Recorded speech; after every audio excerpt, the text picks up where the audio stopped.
welcome. I'm really glad that we've gathered a panel that's quite representative of the medical imaging AI community, where we have leading figures from academia, from industry, and from the very diverse startup ecosystem. So I'd like to start with you, Professor Stéphanie Allassonière. You are Professor of Applied Mathematics and Statistics at Université Paris-Descartes. You work at the Centre de Recherche des Cordeliers, and I've been intrigued by one of your bodies of work around the digital twin, jumeau numérique. And I'd be curious to understand, how do you see medical imaging and AI fit into this broader vision of the digital twin?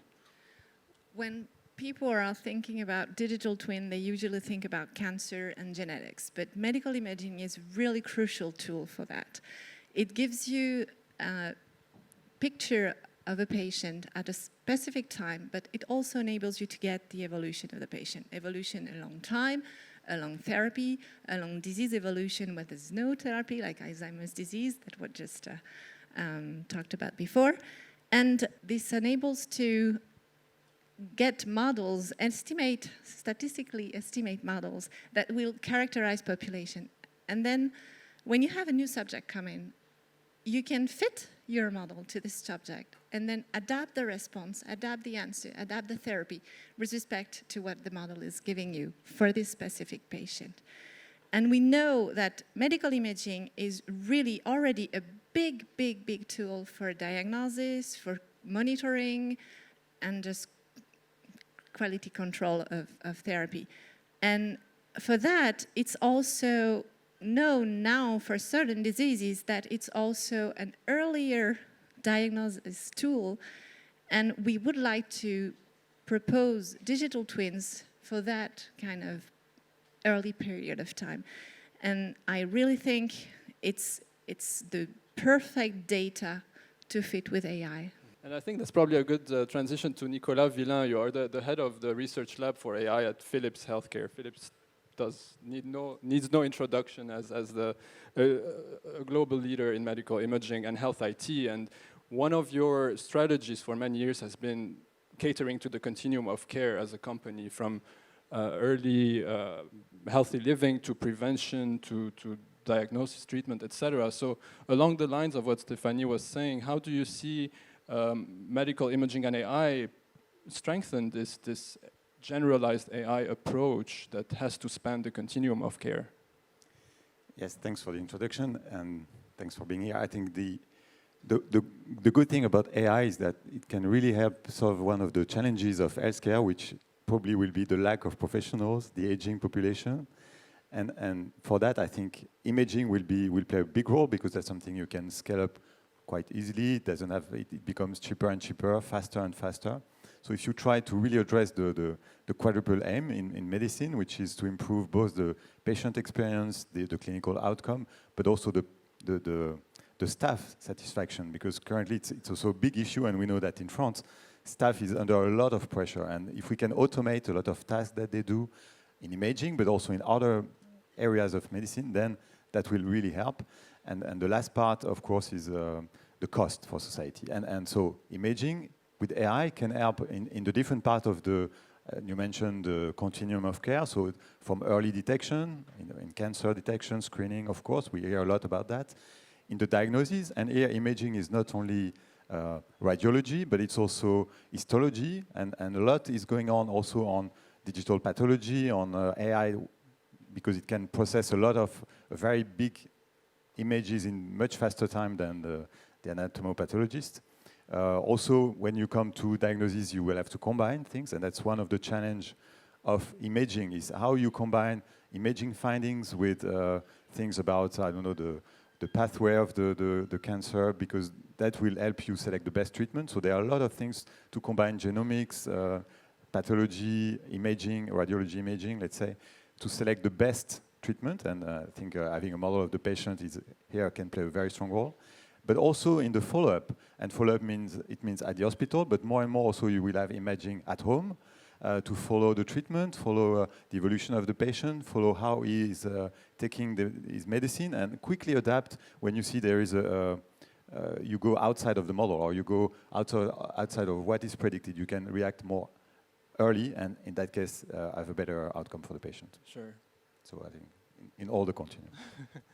I'd follow on this with Christian Rapin. You are the market lead for Arterys in Europe. Arterys is known as a pioneer in medical imaging AI. You were one of the very first companies to jump on the deep learning bandwagon and apply deep learning to computer vision on medical images. And over the years, your portfolio has grown. I saw the last news, you have cardiovascular, lung imaging AI algorithms. And the questions I have for you as we expand these use cases, how does having more and more of these apps, how does this provide more than the sum of their parts?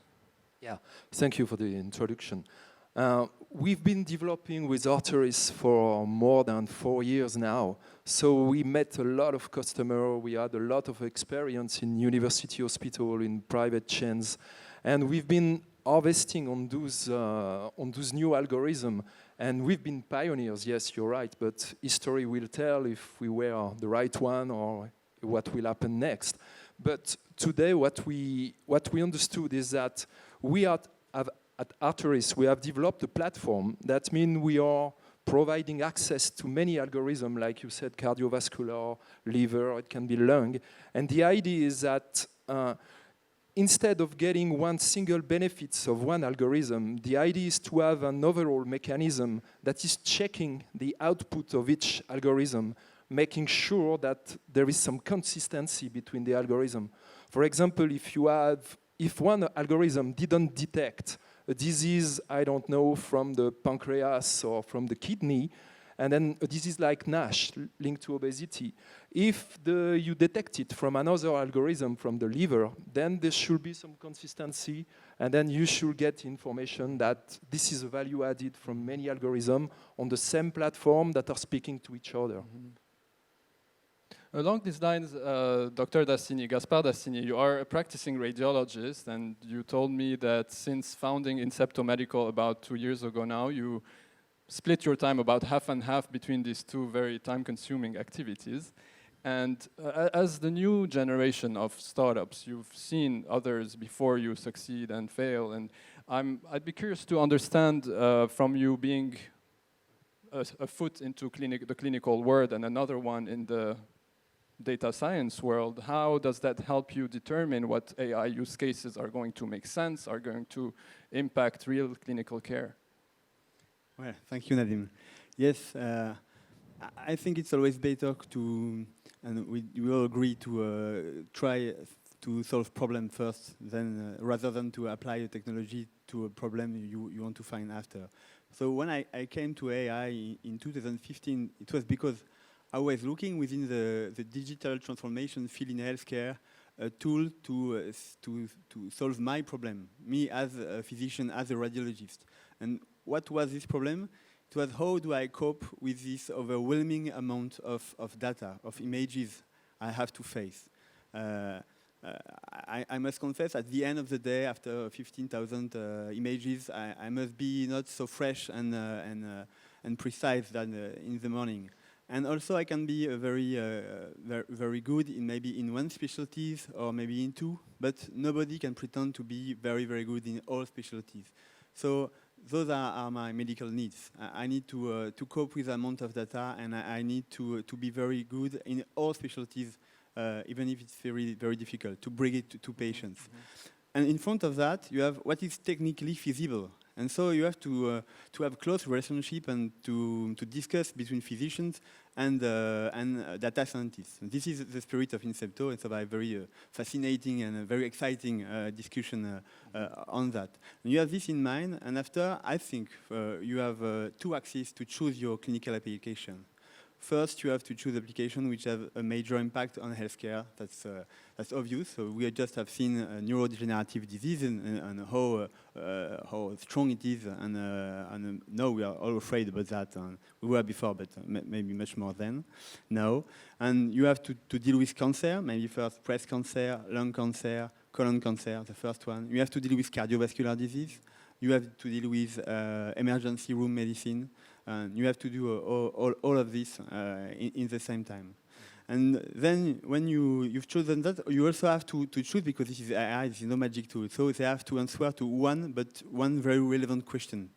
And especially a question where radiologists struggle. Maybe they struggle because there is a lack of reproducibility, we have a variation in analysis. Maybe we struggle because there is in the territory not so much radiologists to be able to have this knowledge. Maybe we struggle because this is a very life-threatening pattern we want to recognize, and how do I know if I had 10 CT scans for head trauma in the same time, in which patients you have bleeding and have to take care first.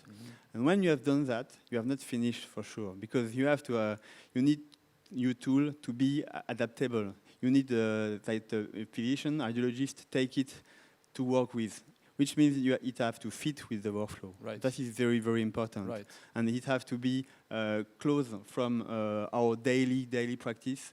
And it is quite hard sometimes as a radiologist. We doubt.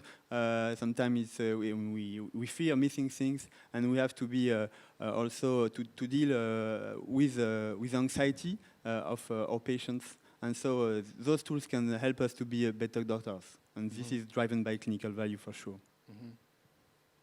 That makes sense. And obviously, workflow integration is key. Without it, radiologists or practitioners get out of their way, and it just doesn't get adopted, doesn't work. And training is another very important aspect. And I know it's a topic very close to your heart, Stéphanie, where it's one of those topics that you think is the key to AI adoption in clinical care. Yeah, well, for physicians to adopt technology, they have to trust it.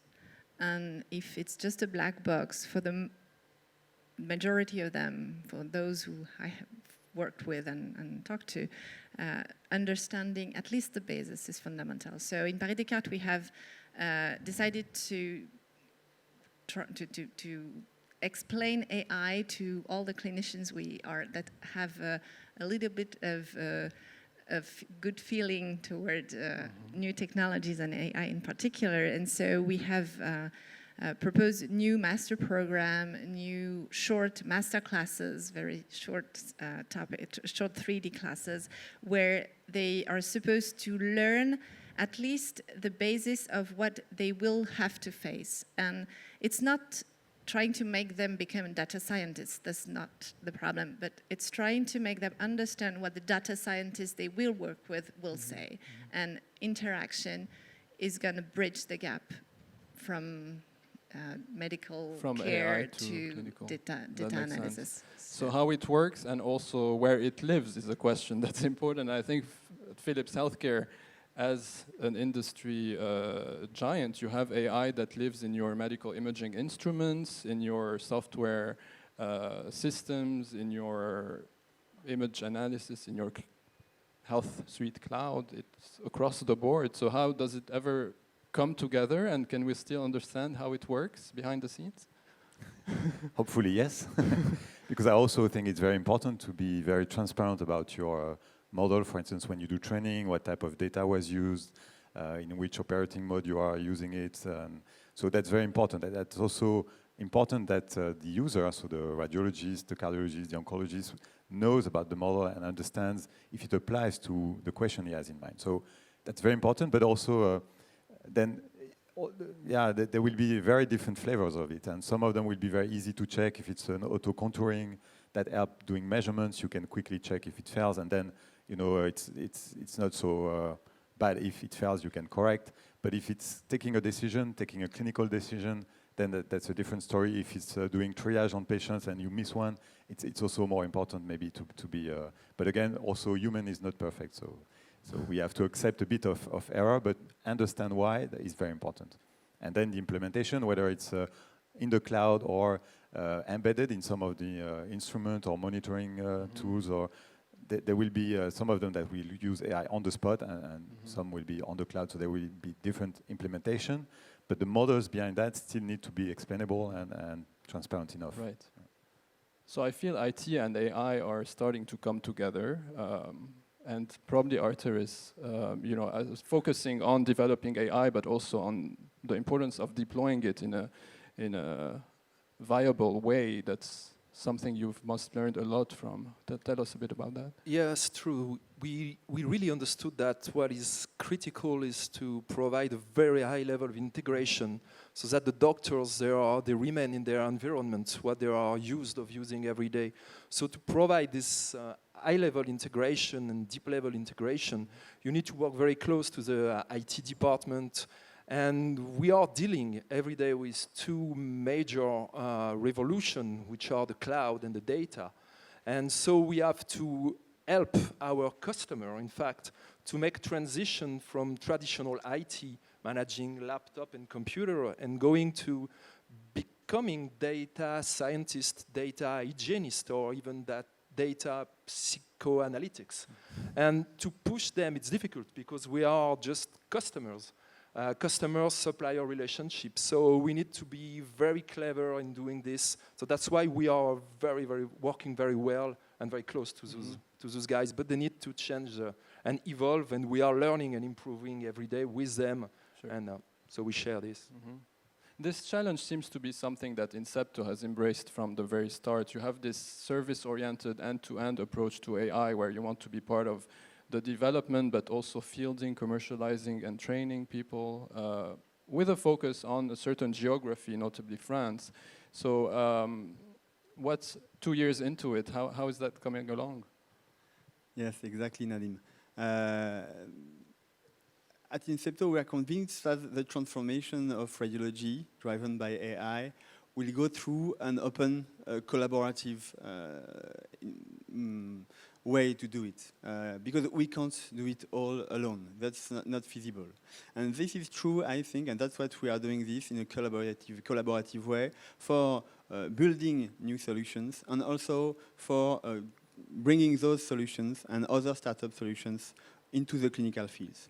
So in one way, we are including physicians, and we are building with physicians our solutions because they have the knowledge, they have the data, and so we have to share the value with them. To do that, we have, for example, built an enriched platform dedicated for radiologists and physicians who deal with the images, because we know that the bottleneck to build these tools are medical images or other kind of knowledge enriched with clinical knowledge, which is very hard to find and which is difficult. This is one way. The other way is we can't do this alone because there is dozens and dozens of clinical questions to answer. And so what we are doing at Incepto is we are looking in the market are very, very specialized startups who are dedicated to their domain, and we bring them into the clinical field, okay?